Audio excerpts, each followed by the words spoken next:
Can you imagine? We're inviting you to something that we do annually. We're prepared to go through the streets of Valencia and just declare the gospel of Jesus Christ, that God has come in the flesh and he has died on a cross so that he might save mankind. We do that on Good Friday morning. We start at Valencia Pentecostal Assembly at 7 a.m. It means that you've got to get to 119 to 121 Kangali Street, and there you will meet with us, and we head out onto the streets. We drive through the community declaring the gospel of Jesus Christ. We want you to be a part of what we're doing. Come join us. While I have you here, we're still in Matthew chapter 6 and verse 12, where it says, forgive us our trespasses. Now you see that sign a lot of time, private property, trespassers will be prosecuted. It means that we have entered a domain that we do not have permission by its owner to go into. So once that permission has not been given, we have no right there. It's the same with what God is saying.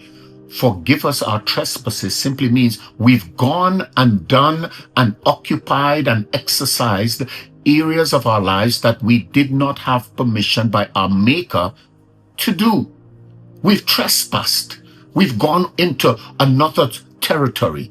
We've violated the king's orders, specific commands, and we have gone into someone else's property. And he says for that, we've trespassed. And once we've trespassed, we are going to be prosecuted. And God says, hear what? If you come to me, I'll forgive you. And Jesus is saying, ask him and he will. Because he says in this prayer, forgive us. He's telling us this is how we ought to pray. Forgive us our trespasses. But yet we pray, God, give us this and God, give us that. And God, we want more of this and we want more toys and we want more riches and we want more financial security and we want and we want and we want. And then we're not asking God to forgive us. If we are unforgiven, it means that we're still in the place of trespassing and the owner has not forgiven and allowed us to come back into his peace and live with him. Why not today? Make today that red letter day when you ask God to forgive you and walk into his kingdom permanently. I find a lot of people today are saying the prayer, but not committing a life. And this time, I don't want you just to say a prayer. I want you to commit a life.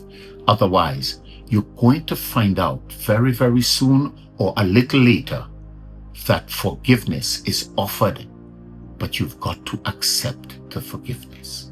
Somebody said to me once, oh, God has already done all of that and forgiven me. I don't need to change. I don't need to do anything. But we all know the reason I'm forgiving you is because there must be hope that you're going to make the change. God has every intention. In fact, he's given his spirit so that you and I don't walk with him by ourselves, trying our own thing. We can walk with God in pleasing him.